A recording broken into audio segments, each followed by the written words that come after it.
We're on the move, leaving warm, sunny Palm Springs for Siberia, aka Chicago, the tradition every year Christkindl Market, home of udders filled with condiments, ornaments of children pooping, cat chocolate, and of course wolf ornaments as well. We then head over to Air Ancient Baths, which if you're in the area with your wife, I definitely recommend, and we followed it up with one of the best Italian spots in the city, Ciccio Mio. The chicken parm and spicy vodka rigatoni were out of this world. The snow is falling, so naturally we head over to Rockford Charitables, where I set up a meetup game for all of my Chicago fans. For those of you that aren't familiar with Chicago charity poker, basically the game runs in different locations every week and a portion of the rake goes to charity. What's up, you guys? We're here in Chicago, my home city, here for my meetup game. I got a 1-2, a friendly game going at Rockford Charitable Games here at the Chevy Chase Country Club up north in Winnetka. Should be a fun time. We got 3 tables dedicated towards me with a huge wait list, so it should be fun. We're gonna jump right into the hands. Let's go. If you're from Chicago and you weren't able to make it to this meetup game, drop a comment down below, follow me on Instagram and message me. I'm trying to play with all of my native Chicago fans and subscribers. Love the city, obviously. I rep it every chance I get, and I appreciate you guys watching. Let's get into the hands. Let's go. And get into the hands we do. We sit down at the first table, and before I can even get a hand, I'm signing a deck of cards. The first time I've ever been asked to do that, which was pretty sweet. We're into the 1-2 game for $300. First hand of the night, I look down at Queen Jack from the button. Early position raises it up to $10, and I find a call here, so going heads up in position to a flop, which gives us middle pair. King Jack 8 with 2 hearts. When early position leads out for $17, nothing for me to do other than just call that $17, which I do, and we're off to the turn, which comes a 10 of hearts. Early position keeps up the betting lead and fires out for $30. Not too much of a decision here. The 10 of hearts connects the board in ways that I can't really compete with, so I muck my cards, giving the opponent the win, and we're stuck $130 early on in this meetup game. So we're here at the meetup game. Alex is back there. We got Scott and of course Jack from Next Gen. But Scott, how far did you drive to come to this meetup game today? 3.5 hours. 3.5 hours. How insane is that? What a true fan. Let's go. Hopefully he runs hot for that. That's so sick. I mean, there's no games down in Central Illinois. He had to come up here and play with us. Did you at least do well? I donated to a certain member of this group right now, not to be named. Oh no. How do you feel about that? Just get ready. He'll be in the video. Don't worry. He's featured at least. Thanks for doing that, Scott. I really appreciate it. Thanks, Scott. Hope you had fun. Keep up the good work. I had one of these before. Oh, they're fantastic. Cheers, brother. Thank you, sir. Cheers. Chindanis. Can't beat that.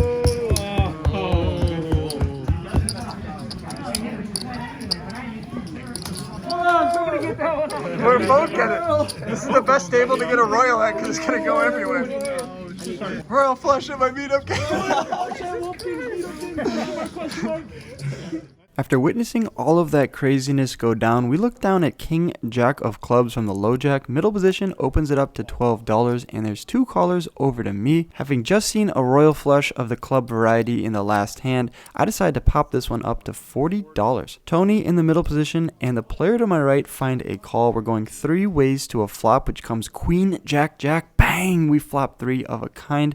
The action checks over to me like I expect it to do, and sometimes I'll check behind here, hoping the opponent catches up, but I don't think this is a board we want to do that on. There's 2 hearts out there and the board is pretty connected, so I decided to go for a c-bet of 1/3 the size of the pot for $50. Tony raises us up. Now he check raises to $125, and middle position gets out of the way.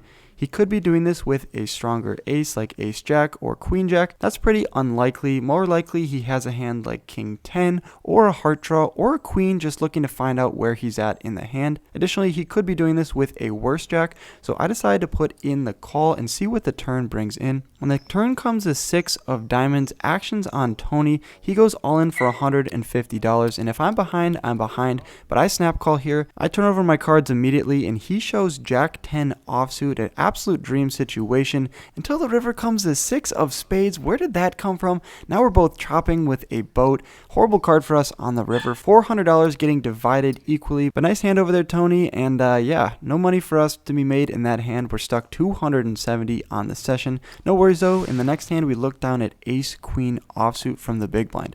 Few limps over to me, and I raise it up to $13. Put the mudkip on my chip protector, and we get 3 calls, so we're going 4 ways to the flop. Flop's pretty good for us. It comes ace king 7 with 2 hearts, obviously having top pair with the best kicker that's not a pair. I decide to check in the action checks around multi-way, bringing in the 8 of spades on the turn. Obviously, when the action checks through on the flop, we have top pair. It's probably good here. I'm going to go for a delayed c-bet of $30 into the field, hoping to thin it out, get some value from worse aces, maybe some kings or flush draws.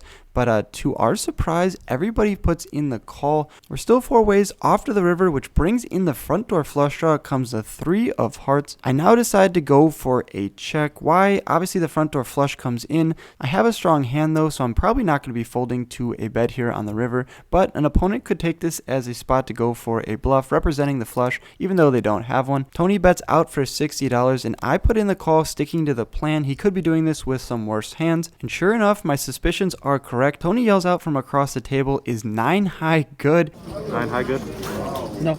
No, sir. 9 high is not good on this very connected board here. I turn over my ace queen, and that's going to reward us with that $280 pot. I guess that's just Tony's way of giving us some money back from that Jack 10 versus King Jack hand. Moving in the right direction, next hand we look down at King Jack offsuit this time. Few limps to me, and I raise it up to $15. Does that get any folds? Absolutely not. 3 calls, in fact, and we're off 4 ways to a flop, which comes King 6-3, giving us top pair with the Jack kicker. I'm first to act in this multi-way pot. I should be doing a lot of checking against a bunch of opponents. That's what I decide to do, and the action gets checked around, bringing in the 6 of hearts on the turn. Delayed c-bet incoming from me again. I fire out for $30 into the field, and only the under the gun finds a call. Not too worried about the hand, but the river gets a little bit dicey. It comes the 8 of clubs, bringing in the front door club draw, although I do have the Jack of clubs in my hand for what that's worth. I decided to go for a 10% pot size bet here, experimenting with some stuff. I lead out for $15. Under the gun snap calls, it's a great price. I don't blame him. He shows pocket 7s, that's no good. My pair of kings takes the cake,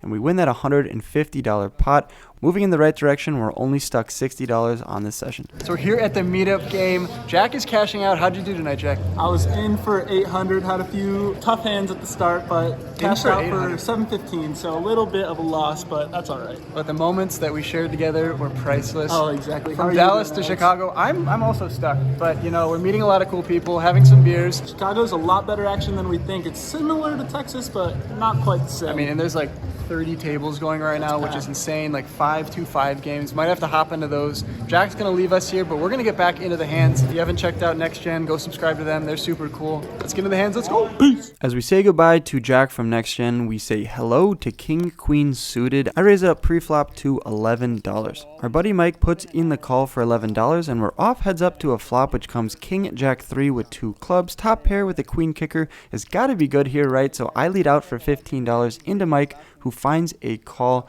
We're still heads up to the turn. Turn brings in some resources. It comes the queen of diamonds, giving us 2 pair now, although ace 10 and 10-9 now make a straight. There's $55 out there, and I go for a $40 bet. Mike has had enough of this hand. He mucks his cards, showing us Jack 5 offsuit, trying to get tricky there on the flop, but no help for him on the turn. Fortunately for us, we're going to take down that pot.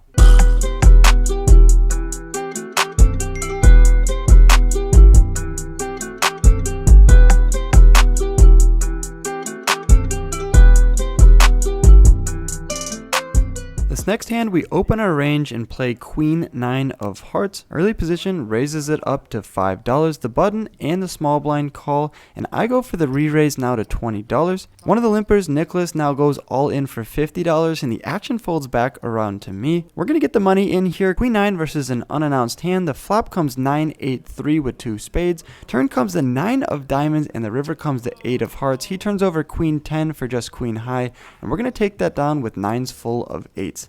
Moving on to the next one, we pick up ace 8 of diamonds from the hijack, $450 in our stack, and middle position opens it up to $10. I put in the call, looking to flop a flush and cooler an opponent, and 2 others have similar ideas. We're off 4 ways to a flop. With $40 out there, the flop comes all red, which we like to see, until we realize it's all hearts, king, queen, 9. Obviously not going to be stabbing here. The action on the flop checks around, bringing in another red card, the 7 of diamonds, and now I don't even know what I'm doing here. I can't explain my logic, but I bet out for $20. I guess I saw weakness in the opponent's eyes and wanted to take the pot down here. When I bet out for $20, only the big blind puts in the call. I hope I have a plan here on the river when the deuce of diamonds peels off. I shouldn't be betting and then checking. I better have a plan. And a plan I do have. I bet out for $55 into the $80 pot. Will we get a fold from the big blind? He definitely has us beat here. We just have ace high. No, he's going to call us, and I don't blame him. I don't really know what I was doing in this hand. He picks off my $55 bluff with 2 pair, king, queen offsuit. I guess I was representing all the strong hearts in my range, like the ace and the jack of hearts. But good call from him there on that 3-heart board. He's going to take down that $190 pot. How's it been? What's up, Jake? Let's go. What's up, Carly? Volunteer for chips. He's got it on video. We finally switch over to a new table, one with Carly and Jake at it. Jake made an appearance in the last Chicago meetup from last Christmas. Super cool dude and a very good poker player, I must say. At this new table, we look down at ace-10 offsuit and I raise it up to $11. We get one call from the small blind, so we're off heads up to a flop. We're getting welcomed with open arms at this table. The flop comes ace-ace-queen. Bang! We flop 3 of a kind. Small blind checks it over to me. Do you go for the check or do you go for value here? I decided to put in 2 red chips. That's $10, and the small blind decides to do the same as well. We're still heads up to the turn, which comes the 4 of hearts. Small blind checks it over to me for a second time. Gonna go for some more value here. I bet out a quarter. $25 is the price of poker, and small blind elects to put in the call once again. Does he have a club flush draw? Does he have a worse ace? I think if he had an ace, he'd probably raise it up here on the turn. So when the 6 of spades comes on the river and he checks it over to me for a 3rd time, I'm confident that I have the best hand and I want to go for a 3rd street of value. I bet out for $75. Opponent definitely did not have an ace when he mucks his cards, but I'm happy to take down that $94 pot. Only stuck around $200 on the session.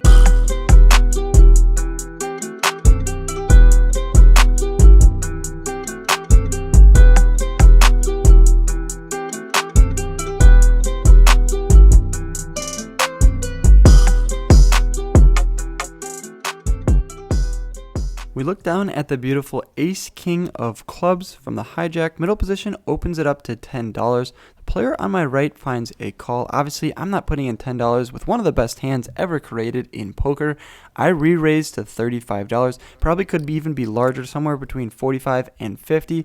But we're going to get looked up by the middle position raiser. We're going heads up to a queen high flop, queen 4-6 rainbow. When the opponent checks it over to me on the flop, this is a good board to represent all the strong queens and overpairs in my range. I can pick up some backdoor draws. Any club, ace, queen, jack, 10 will all help us on the turn. So I like my c-bet here of $30.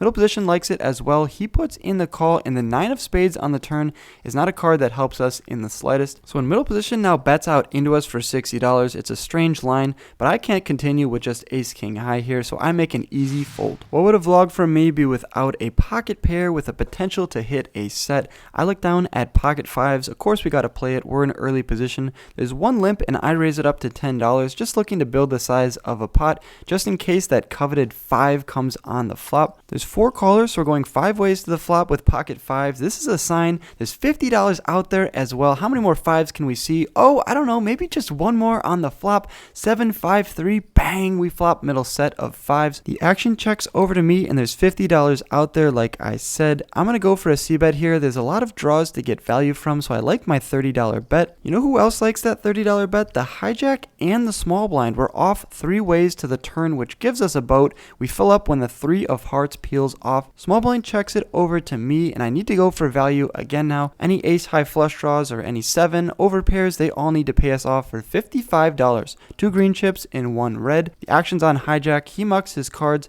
Action's back over to the small blind. Unfortunately, the small blind is not a hero for us. He makes a fold. We're going to take down that $140 pot, but I was hoping it would be a lot more. Wrapping up the session here, we got one more pocket pair to report on. We look down at the pocket 9s, the nueves, and I raise it up to $12. Small blind now re-raises us up to $35, and that's going to bring in the big blind. Of course, I'm not going anywhere, and I don't think a re-raise makes any sense here with my exact hand, so I find a call, and we're off 3 ways to a flop, which comes king 7 deuce rainbow. Obviously, having second pair on this board is not ideal, but it's also not the worst situation. Small blind bets out for $40, and when the big blind gets sticky and puts in the call, I think this is a great spot to put in the call as well. Small blind could just be representing a king and doesn't necessarily have to have it. A 9 could peel off on the turn, which would be pretty sneaky, and if you did have a hand like ace king or king queen, we're going to get the maximum. Additionally, we could just have the best hand here, so I put in $40 and we're off still 3 ways to the turn. 225 out there, and the turn is not ideal. That comes the queen of hearts. If he didn't connect with the king on the flop, this queen is going to hit his range pretty hard. So when he bets out for $80 and the big blind puts in the call as well, sad to say, I'm done with the hand. The nueves are obviously no good here. I muck my cards. But let's play out the rest of the hand to see what happens, because it's definitely interesting. The 3 of hearts peels off on the river. Small blind rips it all in for $250, and the big blind goes into the tank, but then mucks face up pocket aces on that board. I'm never folding in that situation, and one of the reasons why you probably shouldn't be folding pocket aces is because the small blind turns over the exact same hand. Pocket aces versus pocket aces. You got him off the chop there, and he's going to get rewarded with that nearly $400 pot. When all's said and done, we rack up our chips and head to the cage, exchanging our chips for cold hard cash. One of the dealers at Rockford Charitables wants my autograph, so of course I have to give it to him. His nickname is Post Malone. How cool is that? Happy to sign a signature for anybody, including the dealers here at Rockford Charitables. Just wrapped up the meetup game with Jake, Carly, and Dina. We didn't play too well. We lost like 350, but we had fun. How'd you guys do? I won 75. I'm down. Big day. Down. 15. We had a tough day for the group out here. Reese didn't show up. Jake's bummed about that. That's his boy crush. But, you know, we had a lot of fun here and enjoyed meeting all you guys. As always, drop a like on the video. Subscribe if you're new. Comment down below about Dina. And we'll see you guys in the next video. Peace. Thanks for watching to the end of my video. Click my head below to subscribe and stay in the loop. See you next time.